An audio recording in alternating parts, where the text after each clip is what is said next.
Colossians chapter 3, verse 23 and 24. Ayan. Sabi po ng salita ng Diyos, Colossians 3:23 and 24, "And whatsoever you do, do it heartily as to the Lord, and not unto men, knowing that of the Lord ye shall receive the reward of the inheritance, for ye serve the Lord." Tayo po'y manalangin. Dakilang Diyos, Ama na makapangyarihan sa lahat, kami po'y patuloy na nagpupuri, nagpapasalamat Lord muli sa pagkakataong ito, na ako po ay muling maanyayahan, maimbitahan Panginoon upang muli ay magturo ng iyong salita dito po sa iglesia sa Japan, sa Great Shepherd Baptist Church. Dalangin Panginoon ang patuloy po na pangungunan niyo sa aming lahat, maging sa aming pong pastor, Pastor Ferdy Marasigan, ang kanyang pamilya na nasa Manila. Patuloy pong dalangin ang iyong pag-iingat po sa kanila doon, anuman po yung kanilang mga inayos, ang lahat po ng ito ay mag-materialize at bigyan Panginoon sila ng patuloy po na karunungan. At maging sa amin po dito ngayon, sa aming pag-aaral ng iyong mga salita, bigyan niyo Panginoon kami ng kaunawaan, karunungan, mula po sa iyong mga salita. Patawad Panginoon, maging sa aming mga pagkukulang, sa aming po mga nagagawang kasalanan, sa isip man at salita. At muli Panginoon, pangunahan niyo po ang bawat isa, buksan niyo po ang puso't isipan sa pagtanggap at pag-unawa ng iyong mga salita, maging ang iyong abang lingkod, itago niyo Panginoon ko sa inyong krus, upang ang mga salita po ninyo ang makita po ng bawat isa. Muli Panginoon, sa iyo po namin pinagkakatiwala ang malang oras para po sa aming pag-aaral. Muli dakilang Diyos, ito ang aming dalangin sa pangalan ng Panginoong Jesus. Amen. Sige po, tayo pong lahat ay makakaupo na. Yan, dahil 2026 naman, di ba? So nagsisimula ulit tayo sa panibagong taon. Ano po? At sabi nga ng Biblia, yung mga bagay na nakaraan ay kalimutan na, di ba? Forgetting those things which are behind and reaching forth unto those things which are before. So ngayon po ang ating pong mensahe, pinagmagatan ko pong do it for the Lord. Ayan. Bakit po ba tayo naririto at bakit po ba tayo naglilingkod? Alam niyo po, minsan nakakalungkot kasi ano ba ang motivation natin kung bakit tayo naririto o bakit ba tayo nananamban. Siyempre, is because of our Lord Jesus Christ. So, ibig sabihin po, ang lahat ng ginagawa natin ay para sa Panginoon. Ayon nga po sa text natin, sa Tagalog, sabi rito, anumang inyong ginagawa ay inyong gawin ng buong puso na gaya sa Panginoon at hindi sa mga tao. Tayo po lang bilang mga Kristiyano, we are not a man pleaser. Amen? Hindi po yung tao. Hindi po yung tao ang pinaglilingkuran natin. Ang pinaglilingkuran po natin walang iba kundi ang ating Panginoon. So kaya sa atin pong lahat, bagamat ayan, wala man yung atin pong pastor, alam natin na the presence of God is here. Ano po, at hindi naman po ma-stop yung gawain dahil meron silang dilakad doon sa Manila. Kaya nga po ako, sa biyaya ng Panginoon, ay tinawagan nga po ako ni Ma'am at para ito ay magpatuloy ang pagnanambahan po natin. And then sabi po dito, everything we do, we shall do it for the Lord and not unto men. Lahat po ng ginagawa natin, dapat ginagawa natin sa Panginoon at hindi po sa mga tao. Tandaan niyo po, ang tao minsan, sabi ko nga po, ito po ay nag-fail. At ang Panginoon po ay hindi.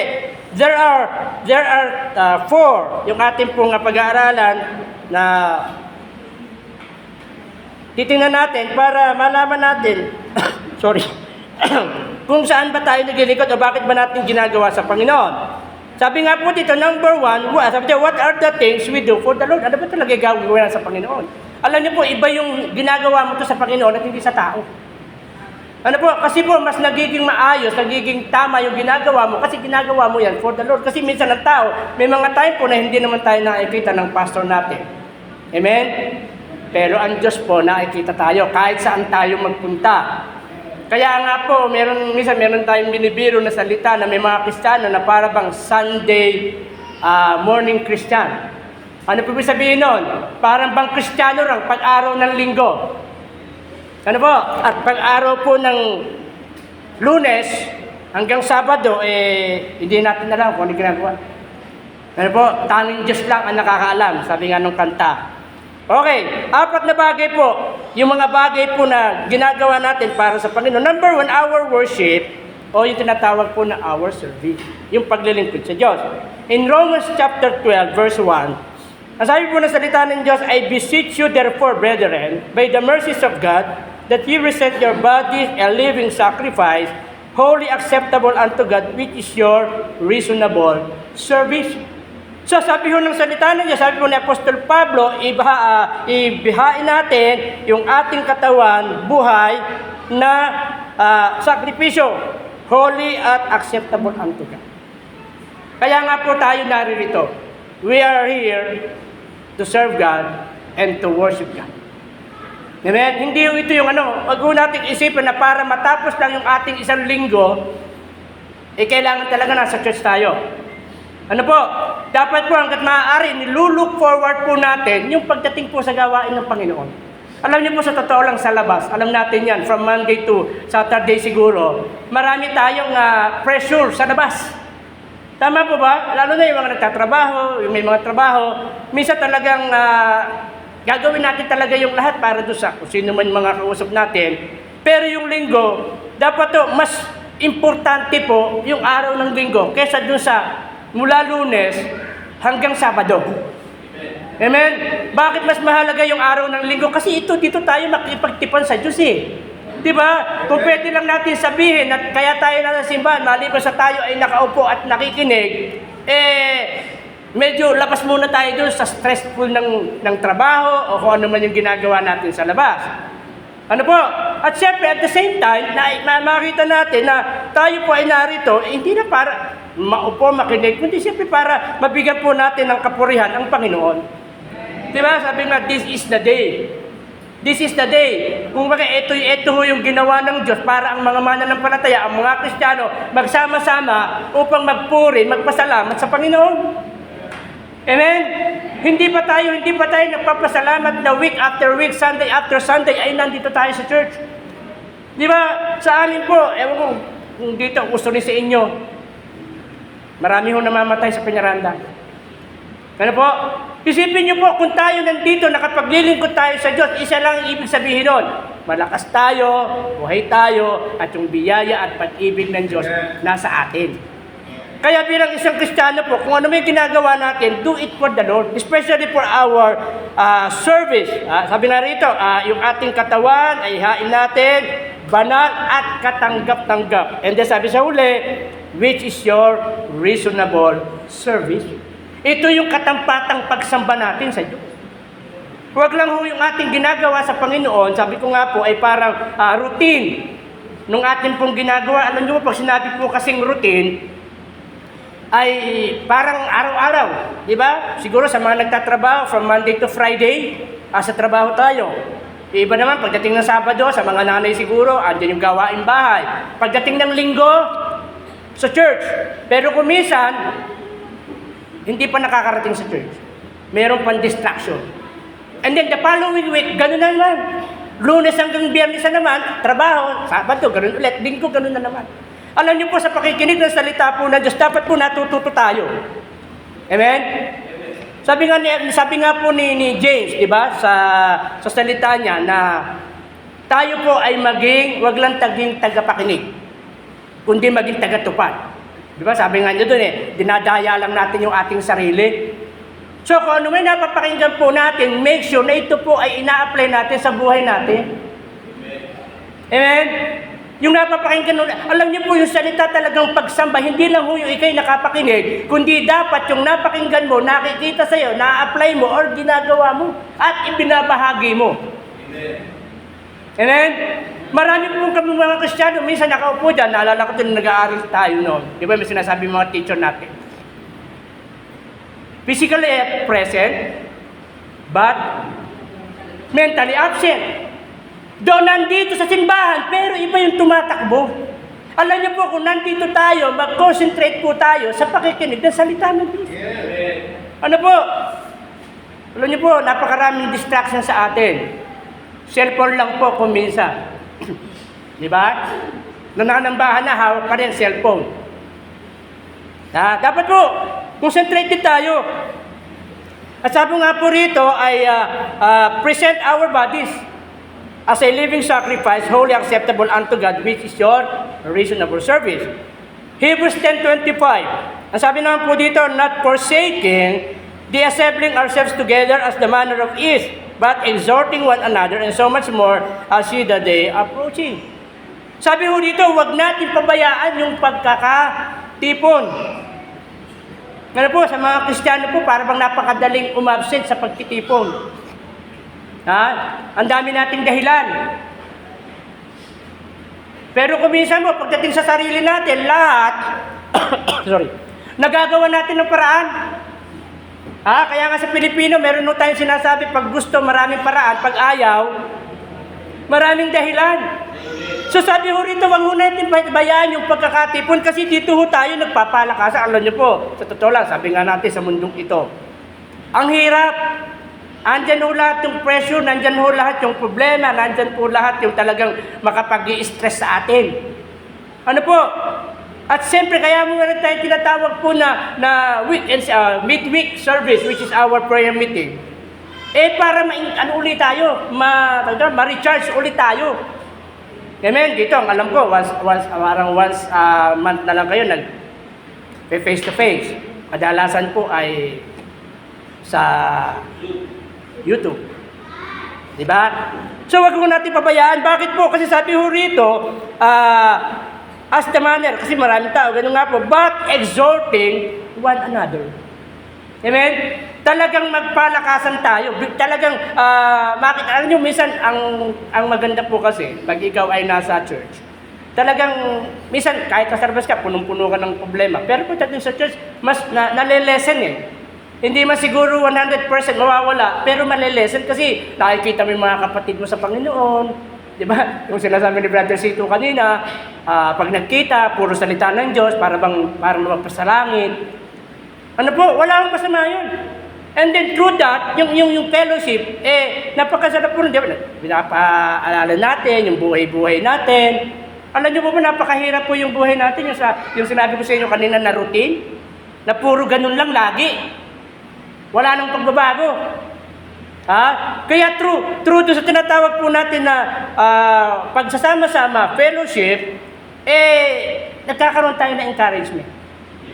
Amen? Kasi ako sabi ko nga sa amin po kasi, meron kami tinatawag po na testimony time. Sabi ko sa kanila, huwag kayong mahiya na mag-testimony. Bakit? Kasi ang testimony, ito kasi yung magsasabi kung ano yung ginawa sa iyo ng Panginoon for the whole week. Di ba? Huwag na yung mula nung isinilang ka. Ano po? Sa church namin, pag may nagtetestimony, mula yata nung isinilang siya, kinukwento. Pag magtetestimony siya, ganun. Kaya minsan nagalit na yung mga ibang members. Sabi niya, Pastor, bakit ganun? Paulit-ulit lang naman yung sinasabi. Ang testimony natin, what the Lord done sa atin sa isang linggong nagdaan. Kaya nga tayo nagkita-kita ulit eh. Di ba? Hindi naman ho perfecto ang buhay. And then, tayo, ano lang tayo, para tayong artista eh. Di ba? Nakangiti tayo, pero sa loob, may mga dalahin din naman. Di ba? Pero maganda na yun. Di ba? Kaya nga siguro ako tumanda dahil hindi ako ngumingiti. Ngayon, ngumingiti na ako. Secondly, not our service. Bakit natin paano natin gagawin sa Panginoon? Ano gagawin natin? Our service. Secondly, our mission. Alam niyo po ba ang ating Panginoon sa Kristo, nagbigay siya ng Great Commission sa atin. In Matthew 28, 19 to 20. Sabi po dito, go ye therefore and teach all nations, baptizing them in the name of the Father and of the Son and of the Holy Ghost, teaching them to observe all things whatsoever I commanded you, and lo, I am with you always, even unto the end of the world. Ano sabi ng Panginoon dyan? Go! Huwag mo tayo maghintay na pumunta dito. Amen? Go tayo. Ano ba yung go? Humayo. Pumunta tayo. Puntahan natin sila. Encourage natin sila. Alam niyo po ba, even po yung mga nadala natin sa Panginoon, hindi ho dahil umaattend na sila ng church, okay na. Bahala na sila sa buhay nila. No. Kailangan natin i-follow up yung mga yan. Kailangan from time to time, kinukumusta natin, tinatanong natin. Ha? Tinuturuan natin. Sabi nga rito, go, teach. Turuan natin sila sa natin tuturuan sa salita po ng Diyos. Alam niyo, ang mundo natin, sidetrack na po ng napakaraming bagay. Amen? Sa Facebook lang, minsan, o sa cellphone natin, minsan wala kang makita, kundi si Marcos, si Sarah, si Remulia. Di ba? Yun na lagi nandun. Di ba? Hindi mo na alam kung sino nasasabi ng totoo. Magugulo lang isip mo eh. Di ba? So ang gawin natin, yung kasi sabi ko nga po, alam niyo po ba napakadaling ipasok ang gospel sa communication. Katulad yan, nangyayari po sa mundo natin. Paano ba natin gagamitin yan para maka-encourage tayo, maka-invite tayo ng mga tao sa Panginoon? Unang-una, alam natin, mangyayari talaga yan. Ang maganda lang, hindi ho nagpapabaya ang Panginoon. Lalo na sa lahat ng nagtitiwala sa Kanya. Amen.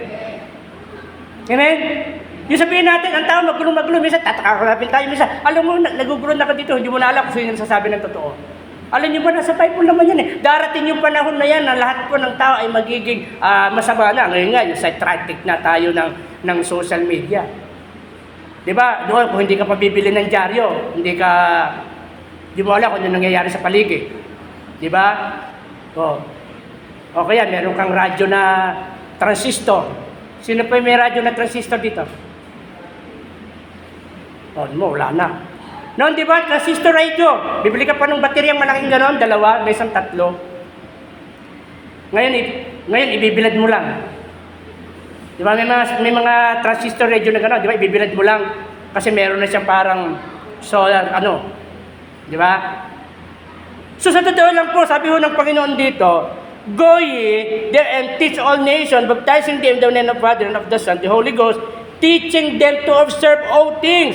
Dapat alam nila kung ano yung nangyayari sa panahon natin ngayon. Alam niyo po, even the Bible, may sabi nga, di ba, sinabi nga doon na, even the elect shall deceive.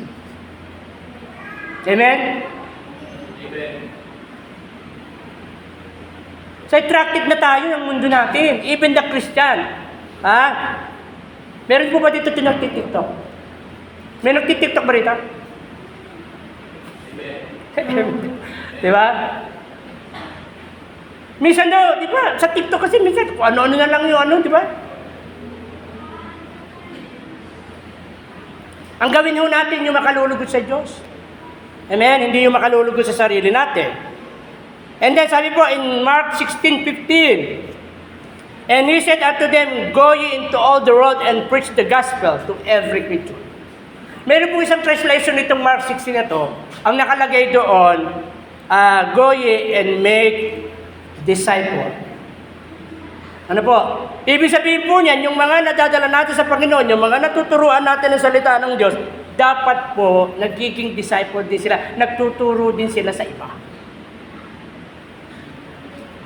Ano po? Yun kasi ang tawag ko sa natin dyan ay discipleship. Yung natutunan mo, yung in-share mo sa kanya, na i-share din niya sa iba. Diba? Kumbaga, multiplication. Sabi dyan, preach the gospel. Ano ipapangaral natin? Ano ba yung gospel? The death, the burial, and the resurrection of our Lord Jesus Christ. Diba? Ginawa niya yun kasi mahal niya tayo. Ayaw niya tayong mapahamak doon sa apoy ng impyerno. Doon siya po ay namatay, inilibing, pero sabi ng Bible, after 3 days, he rose again. Amen. Nabuhay siya na maguli. Para kanino yun? Sa lahat ng sasampalataya sa Kanya bilang Panginoon at tagapagligtas. So tayo, ano ba ang sinishare natin sa tao? Dapat yung ginawa ni Kristo doon sa krus ng Kalbaryo. Bagamat ngayon po, napakarami pong issue dyan. Di ba? Alam natin, pagdating mo sa pagka-Diyos ni Kristo, issue yan. Di ba? Even sa denomination. Ang dami mong sekta sa mundo. Ano po? Pero sabi naman ng Panginoon, isa lang sabi, di ba? Ng Diyos, by their fruits, they shall know them. Amen? Maaaring nagtuturo sila ng salita ng Diyos. Pero, sorry, ang tanong, nakikita ba? Di ba? Para lang yung kantang yung kanta sa mundo na Banal na aso, santong kabayo. Ganun lang yun. Iba yung sinasabi sa ginagawa. Kung ikaw ay nakakapakinig ng salita ng Diyos, kung ano lang yung sinasabi ng Panginoon, yun lang gawin mo. Amen? At sana yung testimony mo, yung patotoo mo. Ako nga po, di ba, ewan ko, nakwento ko na sa inyo. Kasi nung araw po, sinabing Christian, I am nothing without Christ. Eh. Di ba yung sa atin noon? Ako sabi ko, isang natutunan ko po, sinabing Christian, you represent Christ.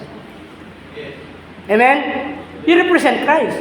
Kung nasa iyo si Kristo, sabi ko nga kanina doon sa amin din, kung nasa iyo si Kristo at pinapakita mo si Kristo sa tao, abay, marami nagpapakilalang Kristiyano, manginginom. Marami nagpapakilalang Kristiyano, manunugan. Marami nagpapakilalang Kristiyano, babaero. Diba? Paano mo sasabihin na ikaw ay Kristiyano kung hindi mo naman sinusunod yung sinasabi ni Kristo? At patunayan mo sa Kanya na nasa Panginoon ka kasi yung buhay ni Kristo nakikita sa iyo, yung character traits ng ating Panginoon. Sabi ko nga sa church kanina, sabi ko makakasave ka pa nga eh. Oh, sa manginginom, sabi ko magkano isang bilog? Sino ang minom dito? Oh, sabi kanina 70 daw. 70. Magkano isang kilong bigas?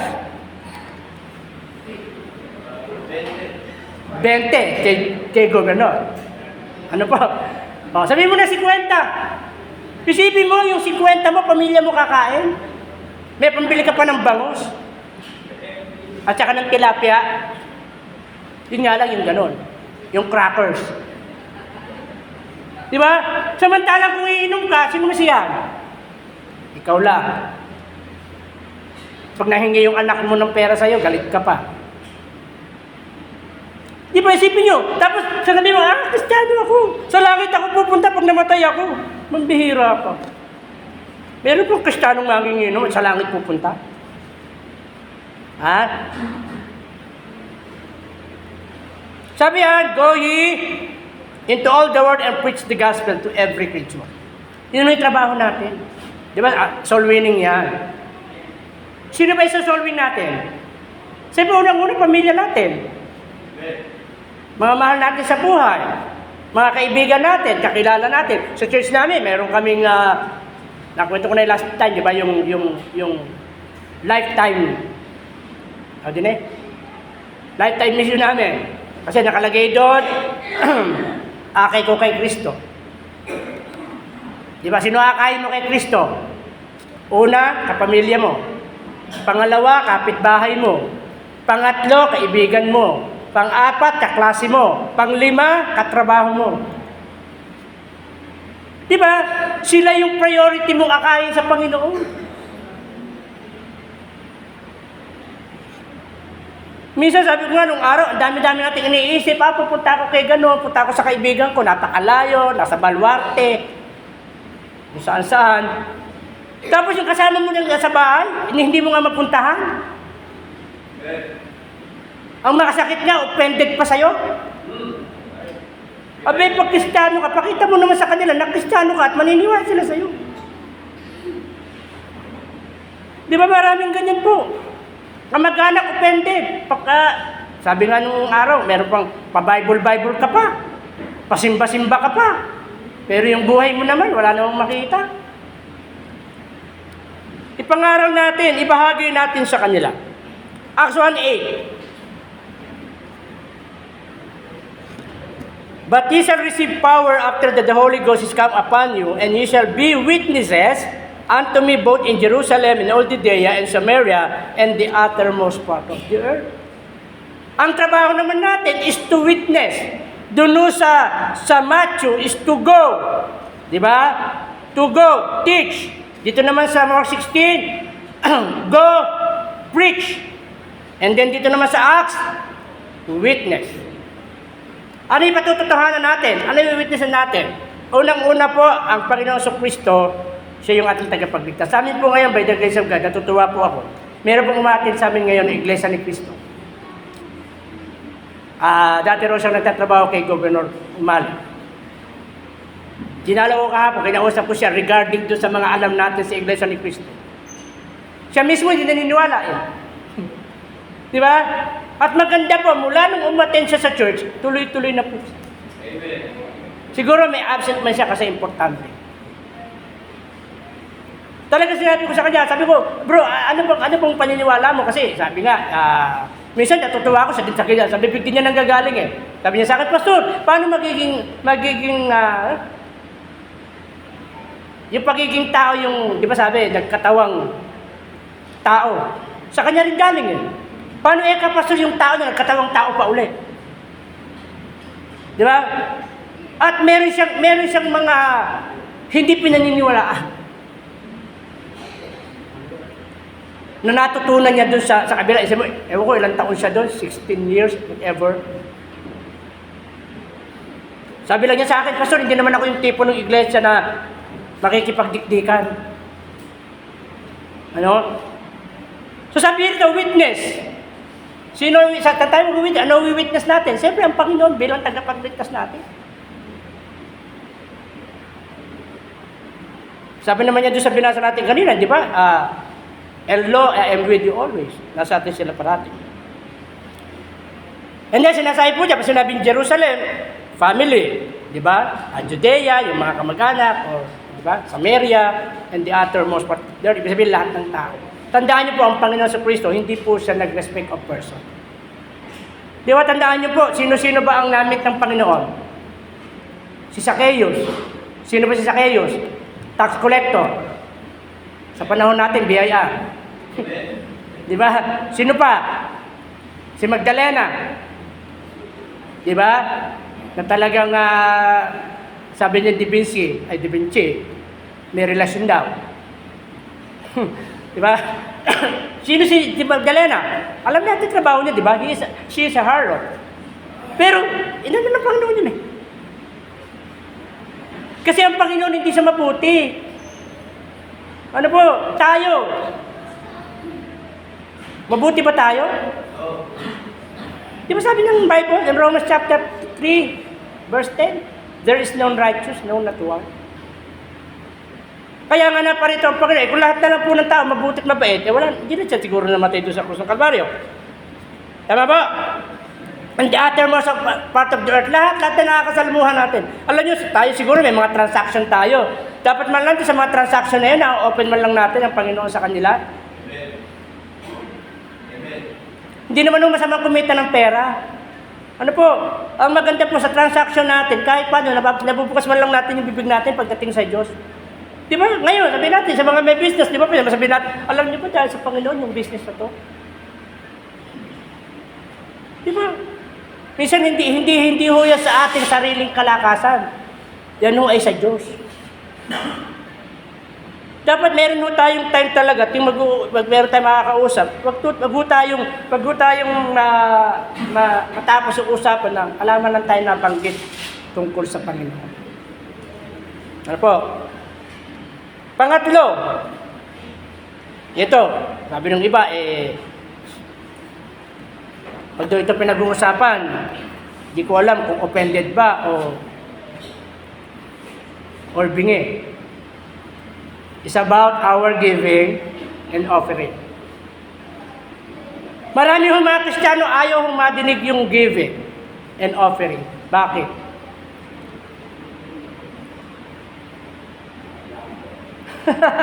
Kasi wala ibibigay. Alam niyo po ba ang Macedonian believers? Ang Macedonian believers, bago sila nakapagbigay sa Panginoon, binigay muna nila yung kanilang sarili. Amen. Amen? Kasi mo, kung hindi puso ko ang buhay natin sa Diyos, lahat ng nasa atin, hindi mo natin pwede ibigay. Amen? Amen?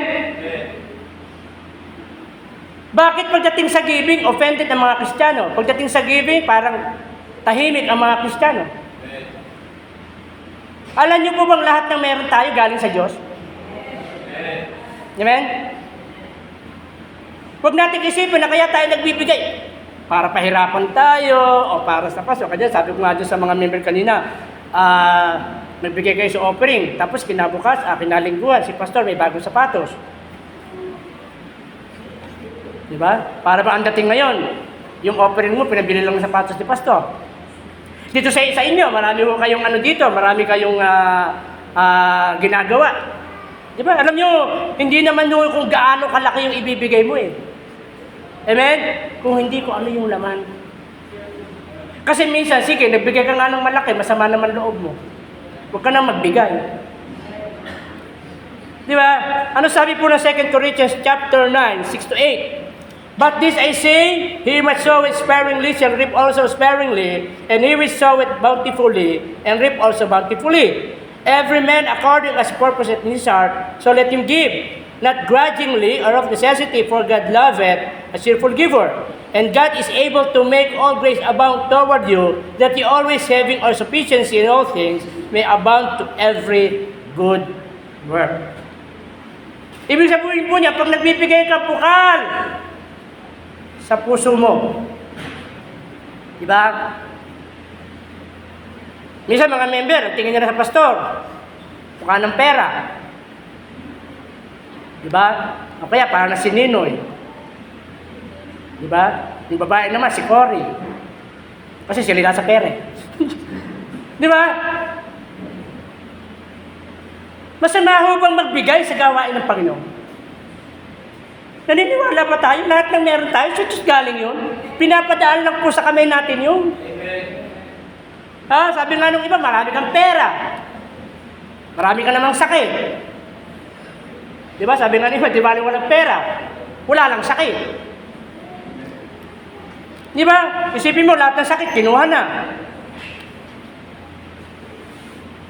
Sabi nyo, yung may-ari ng building dun, dati nun, natutuwa ako. Pumapasok pa lang yung taon, naniningil na. Nagme-message na, Pastor, pakidala po dito gano'n, renta. One time nag-usap kami, sabi ko sa kanya, Imelda, marami ka mang pera, marami ka naman sakit. O di na-stop. Ngayon ang maganda, ganito. Pag ako nagbabayad, sabihin natin muna, pag sinisingil niya ako, yung binabayad namin, kung hindi doktor, ospital. Nung hindi na siya naniningil, dahil nasabihan ko na, pag ako nagbayad ng kusa, kinabukasan, nasa mall na sila. Nakita niya yung difference? Na pag naniningil siya, doktor, ospital. Pag ako nagbabayad sa kanya, mall na sila. At yung pupuntahan ko naman, maraming masakit. Di ba? Lagi hindi makalakad, pero pagdating sa mall, nakakalakad. Ha? So, tandaan niyo po, when it comes to giving kasi, tandaan po natin, pag yan po ay ginagawa natin ng may katapatan, at sabi nga rito, hindi grudgingly, hindi ka napipilitan, ano sabi ng Lord? God loveth a cheerful giver. Di ba? Alam niyo po, yung pagbibigay natin sa gawain ng Panginoon, hindi ho yan kawalan sa atin. Blessing pa po yan, hindi ho lahat marunong magbigay. Amen? Kung nagbigay man, pilit lang. May nagbibigay kasi pilit lang eh. O kaya minsan, pag pinangangaro yung salita ng Diyos, giving na naman. Di ba? Lagi ho natin isipin, lahat ng ibibigay natin sa gawain ng Panginoon, babalik ho yan, hindi lang doble. Triple po yan. Maraming Kristiyano, Pastor, wala na kami. Doon ang nababanatan ko sa amin, yung mga matatanda eh. Pastor, mga senior na kami. Oo, senior kayo, may peso naman kayo. Pastor, matanda na kami, senior kami. Oo, may anak naman kayo sa abroad. Katwiran ba yun? Ano sabi sa English? If there's a will, there's a way. Ayaw lang talaga. Mga Kristiyano pa, meron pa tinatawag na stingy. Ano ba stingy? Makunat. Diba? Ala pa yung Chinese New Year, makunat na kayo. Diba? Nung araw, hinahanap pag-offering yung bulaklak. Magkano ba yung bulaklak nung araw? 5 lang yun eh. Diba? Yung Pentagon, magkano yun? 2 piso. Sino umabot doon? 2 piso. May Pentagon, di ba yung ganon? Yung ilang ganon? 2 yun. Oh. Ngayon, yung 20 pesos, ginawa pang coins. Di ba? Noon naman, pagpapil naman, lukot na yung mga mukha ni, ni Aguinaldo, ni Apolinario Mabini, ni yung si Quezon. Di ba? Yun yung paborito eh. Maliwanag sabi na binasa natin dito, di ba? Yung naghahasik, aani ng sagana. Naghahasik ng sagana, aani ng sagana. Yung naghahasik ng kaunti, kaunti lang din. Abay, gusto mong pagpalain, ibigay mo yung best mo. Lalo na kung kaya mo naman. Di ba? Alam nyo, yung, ano lang yung mga tao, meron naman talaga eh. Kaya sabi ko nga sa amin, sa church namin, sabi ko, wag hupo kang bibig yung salitang wala. Ha? Wag mo yung puro wala. Natidinig mo si Pastor, wala po kami. Talagang ganito lang po. Ganito. Pero makikita mo, nasa mall. Tapos yung cellphone, ang gaganda. Ako nga, cellphone ko nung araw, antena pa eh. Ano yan, Motorola ba yan? Diba, sabi ko, wag mukhang bibig sa isang Kristiyano yung laging wala. Ano po? Amen. Lalo mawawala yun. Ano po? Oh. Ganun ho eh. Sabi ko nga po, sa gawain ng Panginoon, hirap na hirap ka, pero pati sa sarili mo, nagagawan mo pa ng paraan. Sukdo lang mangutang ka pa. Bakit po dati sa Panginoon, di ka makapangutang? Ha? Oh, sabi mo dyan, pagdating mo sa pagbibigay, tinan yung RP isa. Luke 6:38. Ito, pamilya na rin to. Sabi rito, give and shall it be given unto you, good measure, pressed down and shaken together and running over, shall men give unto your bosom, for with the measure that you may meet withal, it shall be measured to you again. Diba? Natin lagi ito. Liglig, siksik, pikpik, maagos, carrying over. Diba? Tandaan niyo po, hindi po liko ang Diyos para kalimutan yung ating labor of love. Lahat doon na yan, kapalit. Huwag mo sabihin, kaya ka nagbibigay kasi nawalan ka. Wala pa ako nakitang Kristiyano na nagbigay na nawala. Tandaan niyo po yung Lady of Sarepta. Is 1 Kings 17. Di ba? Sa ano pa lang yun, sa likod pa lang ng Panginoon kay Elijah. Di ba, sabi niya, yung konti na lang yung mantika namin, konti na lang yung aming harina, pag naluto namin ito, mamamatay na kami. Ano sabi ng babaeng bao? Yung sabi ng babaeng bao, ano sabi ni Elijah? Ipagluto mo muna ako. Di ba? Kaya minsan yung nung mga Kristiyano sa pastor, parang nanggigipit, no? Ha? Hindi po!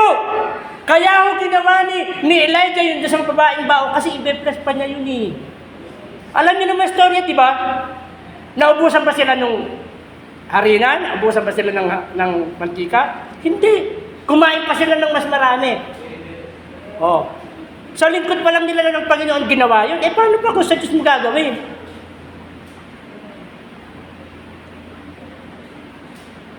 Lahat ito ng gagawin natin. Alam nyo, sabi ko nga, marami man tayong pera sa mundong ito. Pag namatay ka, ala ka nang madadala.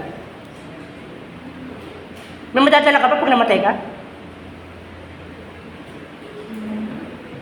Maraming ganun eh. Bisa, ikita ko sa Facebook, yung mga pera, nasusunog, inuuod, inaanay. Di ba? Pag sa bangko mo naman inilagay, baka manakaw pa. Oh. Meron pa tayong madadala pag namatay tayo? Wala. Yung gagawin mo sa Panginoon, blessing niya sa'yo, idodoblehin pa ng Panginoon yan. Di ba? Huwag tayo maging stingy pagdating sa Panginoon. Gawin natin yung best natin para sa Panginoon. Di ba? Mahirap pa yung wala kang nakikita. Alam niyo mo minsan, ang mga Kristiyano ko minsan, pag alam na nakikita, talagang kunat na kunat magbigay. Pero pag may nakita silang ginagawa, mas madali silang magbigay eh. Di ba?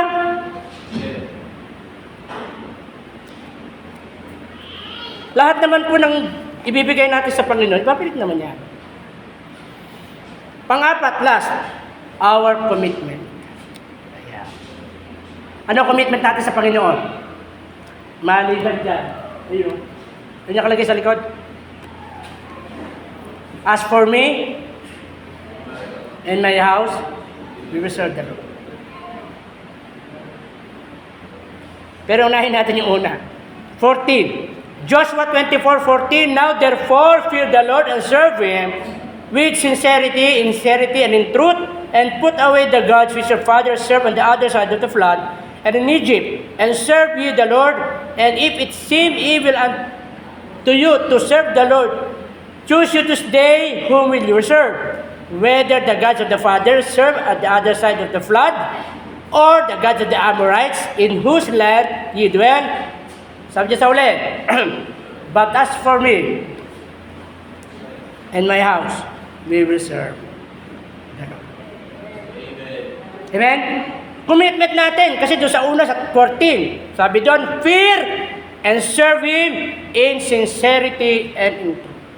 Paano ba tayo naglilingkod sa Panginoon? Ha? Dapat sincere ka talaga. At naniniwala ako, ang Diyos nakikita yung puso natin. Di ba? At pag sincere ho yung paglilingkod mo sa Panginoon, naniniwala ako, sabi nga in return Di ba sabi nga ng Ecclesiastes was I render unto the Lord for all His benefits towards me. Sa totoo lang, ang dami namang ginagawa ng Diyos sa atin. Hindi lang talaga natin nakikita. Minsan hindi tayo masyadong yung mapagpasalamat, nag-appreciate tayo sa ginagawa ng Panginoon sa atin. Kaya yan, ang commitment natin, matakot. Alam niyo yung salitang fear dyan, hindi naman yan yung parang sinabi ng Bible na tanginginig talaga. Ang fear po dyan is about I respect. Kung paano po natin iginagalang ang Diyos. Amen? Dapat ang lagi natin isipin, ang Panginoon naging matapat sa akin, so ako, dapat maging matapat din sa Kanya. Di ba? Kasi tayo naman, hindi naman tayo parang pipilitin ng Diyos Kung ikaw lang ay marunong yung salita sa Tagalog sa atin, yung salitang utang na loob, di ba? Sa Diyos kasi, biyaya po yun Hindi ho yun utang na loob, Biyaya po ng Diyos yun. At yun po kusa niyang ginagawa. Hindi napipilitan. Sa tao kasi, di ba? Ala namang masama. Ala pong masama na kung meron man tumutulong sa atin, kahit paano tinatanaw natin. Ako po ang isang natutunan ko doon. Tuwa sa akin yung mga tao sa Peñaranda. Kasi po hindi ako yung tipo ng pag pumunta ka sa isang lugar, yung pakinabang agad. Minsan po ako pa nagbibigay. Kaya sabi nga nila, Pastor, buti ka pa nagbibigay. Dapat kami nagbibigay. Hindi ko na masabi, kaya ako nagbibigay. Hindi ka kasi nagbibigay Di ba? Minsan hindi makaramdam Di ba? Kasi may isang vice mayor gano'n. Sabi ng vice mayor, Pastor, magbibigay ka pa ng ganito, dapat kami magbibigay. Yun nga lang, hindi ko na masagot sa kanya, kasi nga, di ko nagbibigay, kaya ako nagbibigay. Ala din. Di ba? Pero mas masarap magbigay, tama? Amen. Sabi ng Bible yan, it is blessed to give than to receive. Alam niyo, hindi naman liko ang Diyos Ako po, by the grace of God, doon sa amin, talagang, yung naman ng tao, itong lately, inoferan ako ng vice mayor nagpag-GO doon sa munisipyo. Hindi ko lang masabi, choosy pa ba ako? Isa lang tanong ko sa kanya, ano gagawin ko dito? Eka, Pastor, kung ano ginagawa mo dito, yun din. Salamat. Di ba? At least, hindi po hiningi. Siya nag-offer. Baka naman sabihin, suplado pa ako. Tsura ko na rin, suplado pa sa... magkano din yung... Magkano GO? 5,000 din yun, sayang din yun. Di ba? At least hindi ko hiningi. Sila nag-offer. Nagtampo pa nga yung mayor. Hindi ko lang masabi kasi hindi ko nag-offer. Nauna sa'yo rin. Ano gagawin ko? Di ba? Ibig sabihin po, may gagawin talaga ang Diyos Ano po may gagawin Kaya dito, sabi ho dito, pag tayo ay naglingkod sa Panginoon, balik natin, maliban to fear the Lord, to serve Him with sincerity, sabi ho ni Joshua sa huli, as for me and my house, we will serve the Lord. Alam niyo po napakasarap po na makikita ang isang pamilya na naglilingkod sa Diyos. Amen. Di ba ako sabi ko nga sa church, hindi po pwede yung kunyari, yung magulang nasa church, yung mga anak nasa bahay. Kasama yung yaya, kaya yung ugali ng yaya, nakuha rin. Sabi ko, pag umattend kayo sa church, make sure yung mga anak ninyo kasama nyo sa church. Isipin nyo, ang dami nyo mabuti ng mabuti kung yung nadidinig niya, i-share niya rin sa mga anak niya. Hindi din eh. Isama natin yung pamilya natin. Isama natin yung mga kapatid natin. O sila Tioli. Di ba? O si Marisa. Tignan mo, panalangin niya. Sa kuya ba, andito na sila.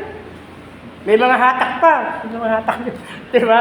Kasi nung araw po, kami-kami lang din ang Marisa nung araw, di ba? Si Nanay Dita, at si Tatay Lorenzo. O, ako naniniwala ako bago sa kinuha ng Panginoon, di ba? Kasi-share din naman dyan ng salita po ng Diyos. Yun eh. Huwag po tayong tumigil sa pag-i-invite. Kung ayaw nila, okay lang yun. Tandaan niyo po, expect niyo na yung rejection. Kasama yun, kahit pamilya natin. Ano po? Pero ang maganda, ginagawa natin parati. Hindi ka nagsasawa. Hindi yung, ayaw nga nila, anong gagawa ko? Kasi nga, bago mo sila anbitahin, ipag-pray mo kasi. Amen. Baka pupunta ka lang doon, magyayaya ka lang. Hindi mo man lang ipinag-pray sa Panginoon. Panginoon, pupuntahan ko si Utol, pupuntahan ko si Tito, si Tita. Kausapin mo para maunawaan niya yung ginagawa namin. Di ba? Hindi yung, pupuntahan ko sila. Bisa, layo-layo pa. Dahil natin na pinupuntahan. Pero yung kasama natin, wala. Especially mga mahal natin sa buhay. Alam niyo po, sabi ng Ezekiel, sisingilin ng Diyos yung kanilang dugo sa ating mga kapatid. Di ba? Okay lang yun, hindi tayo pakinggan, okay lang yun. Importante, ginawa natin yung part natin para sa kanila. Di ba? Masarap po yun, pamilya kayo, nasa church, pamilya kayo, talagang naglilingkod kayo sa Panginoon. Hindi yung minsan iniiwan yung mga anak sa bahay. Alam nyo naman po ang distraction, di ba? Ngayon po, nakakalungkot pa sa mga magulang ngayon, may mga anak na maliliit. Imbis na maalaga, bibigyan ng... Diba? Which is wrong. Ano ba pupulot ng bata din eh? O sige, iset mo dun sa, mga games doon. Diba? Wala silang mapupulot dyan. Mag-alaga ka, inanak mo yan eh. Obligasyon mo yan eh. Hindi naman yung obligasyon ng tablet eh. Tama ba ba? Ikaw mag-alaga, ikaw magturo. Ano matututo ng bata sa cellphone? Wala. Diba? Sa Peñaranda nga po, lately, may nagpakamatay dun, 14 years old. Kasi hindi na susubaybayan ng mga magulang. Yung mga magulang nasa abroad. Ang kasama sa bahay, yung lola. Makarelate ba yung lola dun sa ganung edad? Hindi din. Kaya mahirap. Kaya sa atin po, 4 na bagay lang po dito, di ba? Ano gagawin natin para sa Panginoon? Do it for the Lord. Number 1, yung ating worship. Yung ating pong mission, yung ating pong giving or offering, and also our commitment. So, sana po tayong lahat ay patuloy po na napagpala ng salita po ng Diyos. Sabi ko nung text natin, as last verse natin, Colossians 3:24, knowing that of the Lord ye shall receive the reward of the inheritance, for ye serve the Lord Christ. Diba? Meron daw reward. Receive the reward of the inheritance. Yung pamana. Diba? Siyempre, ang unang-unang pamana ng Panginoon sa atin, yung langit na bayan. Amen? Kaya nga tayo may assurance, diba? Kung tayo mamatay, sa piling ng Diyos doon sa langit na bayan. At sa totoo lang po ang Diyos kasi, kahit nandito ka sa lupa, at patuloy ka maglilingkod sa Panginoon ng may katapatan, naniniwala ako, ang Diyos po natin, i-reward po tayo. Ano po? Paparahin po tayo. Minsan nga kahit hindi natin hinihingi eh. Di ba? Di ba yung mga, ewan ko sa inyo, kung na-experience yung mga time na may mga unexpected na blessing na dumarating, na hindi mo naman hiningi. Di ba? Sabihin lang sa'yo, napadala ko sa GCash, ganun. Oh. Ayaw mo ba nun? Hindi naman, alam mo, ito pa po maganda eh, yung hindi pa natin inaasahan. Di ba yung hindi pa natin inaasahan, siya pa yung magbibigay sa atin ng pagpapala. Yun eh, bakit? Kasi yung katapatan natin sa Panginoon. Di ba, kung matapat ka sa Panginoon, sa paglilingkod mo, sa pagnanambahan natin, sa aspeto ng ating buhay, ng ating paglilingkod sa Diyos, God will bless.